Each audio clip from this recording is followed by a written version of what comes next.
I take the digital balance. I think the connection is... Yes, we are connected.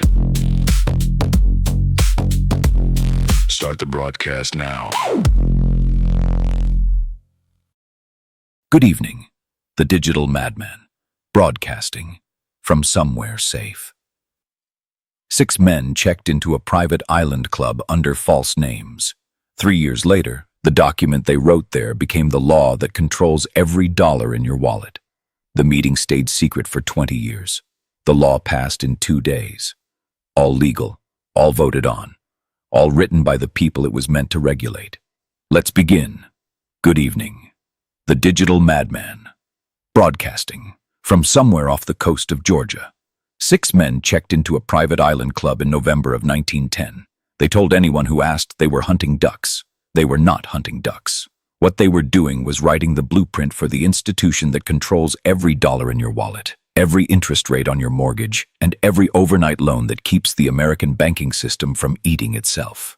They did it in secret. They hid it for 2 decades. And then, when a magazine founder finally told the world what happened, the world mostly shrugged. That is not a conspiracy theory. That is the documented historical record, and it is worth knowing exactly how it went. Nelson Aldrich was the senior Republican senator from Rhode Island and the most powerful banking voice in the United States Senate. He organized the trip. He invited 5 others. A. Piatt Andrew, Assistant Secretary of the Treasury.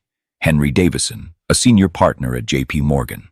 Arthur Shelton, Aldrich's personal secretary. Frank Vanderlip, president of National City Bank. And Paul Warburg, a partner at Kuhn, Loeb and Company, and the man widely credited with understanding European central banking better than anyone else in the room. 6 men. Between them, the Treasury, the Senate, 2 of the largest financial institutions in the country, and a German-American banker who had spent years arguing that the United States needed a central bank before it collapsed under its own chaos. They used first names only. They arrived separately. The cover story was a duck hunting retreat at the Jekyll Island Club off the coast of Georgia. The actual agenda was to draft a plan for reforming the American banking system, which had just stumbled through the panic of 1907, a crisis that nearly took the entire financial system down before J.P. Morgan himself organized a private rescue. They did not think, according to the documented record, that the public would welcome a banking reform plan written by bankers, especially not by the bankers who ran the largest institutions. So they kept it quiet, very quiet, not just during the meeting, for 2 decades afterward. What came out of Jekyll Island was a proposal, a detailed, structured blueprint for a centralized banking institution with reserve functions, a lender of last resort role, and a framework for coordinating the nation's fractured collection of state and national banks. It became known as the Aldrich Bill. The bill went to Congress, and Congress, to its credit, did not simply wave it through. Committees in both chambers attacked the Aldrich proposal directly, on the documented record, for giving too little control to the government and too much power to the bankers who had drafted it. The men who wrote the plan had, in other words, drafted something that looked a lot like what they wanted. Who could have seen that coming? Here is where the story gets interesting in ways we rarely discuss. In 1912, the political landscape shifted. Democrats won control of Congress and the presidency. Woodrow Wilson came in with an agenda he called the New Freedom. Banking reform was on the list. The Aldrich plan was politically radioactive. So 2 Democratic legislators, Congressman Carter Glass and Senator Robert Latham Owen, introduced new legislation, the Federal Reserve Act, H.R. 7837. The hearings were not a formality. The Senate Committee on Banking and Currency held sessions from June through late October of 1913. 3 large volumes of testimony. 3,259 pages of documented record. Distinguished bankers, businessmen, and financiers gave the committee their views. Some of those views made it into the final bill. The process was public, contentious, and extensively documented in the congressional record. The House voted on December 22, 1913, 298 in favor, 60 against. The Senate voted the following day, December 23, 43 in favor, 25 against. President Wilson signed it into law on December 23, 1913. The Federal Reserve System was created. And here is the line that sits at the center of this whole story, drawn from the documented record itself. Despite the delay, despite the numerous drafts, despite the democratic reframing and the congressional revision and the 3,000 pages of hearings, the structure of the Federal Reserve as passed was virtually the same as the bill that had emerged from the secret meeting at Jekyll Island 3 years earlier. The Aldrich plan lost the vote. The Jekyll Island structure won the law. Now, the meeting itself and the effort to conceal it are the documented secrets. The Federal Reserve Act, the debate, the votes, the signing, was entirely public. That distinction matters. We are not talking about a law passed in the dark. We are talking about a plan written in the dark that survived every lamp that was pointed at it. B.C. Forbes, the founder of Forbes magazine, broke the story in a 1916 article. He named the meeting. He named the island. He named the participants. This was 6 years after the meeting took place and 3 years after the Federal Reserve was created. According to Aldrich's own biographer, not many people noticed. Those who did dismissed it as, quote, a mere yarn.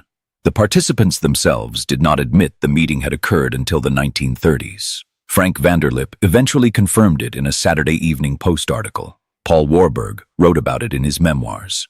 By that point, the institution had been running for nearly 2 decades. The architecture was embedded. The concealment had done its job. We were not reading the Saturday Evening Post memoirs in the 1930s, looking for retroactive admissions about meetings from 1910. We had other things going on. The Depression comes to mind. What we do now is pay attention to the gap between where a plan is written and where it is announced. The Federal Reserve's public record, the hearings, the votes, the congressional debate is real and extensive and available. 3,259 pages of it. The men who drafted the underlying structure chose not to put their names on it in public. They chose a duck-hunting cover story and first names only. Then they waited. When the next major financial institution, regulatory framework, or monetary policy architecture gets announced through a public legislative process, we check who drafted the first version. Not the version that got debated. Not the version that got passed. The first version. The one that came in before the hearings started. That is where the authorship lives. The Jekyll Island meeting happened once. The pattern of private planning followed by public ratification did not stop in 1913.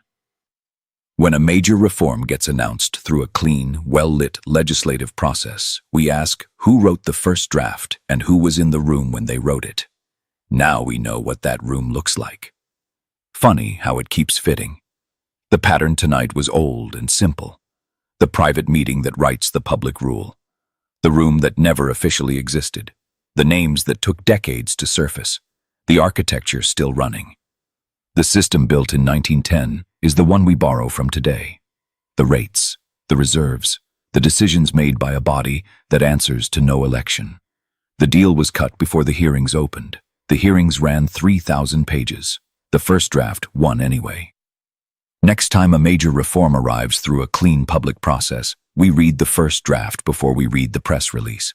The one submitted before the hearings started. The one with the author's name on it. All of it on the record.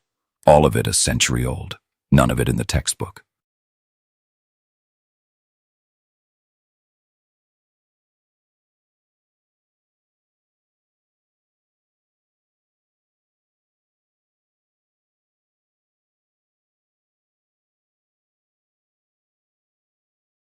This has been the Digital Madman. If you enjoyed this, please share it, subscribe, and smash the like button so we can get the algorithm to pick it up. Thank you, and I will speak with you next time.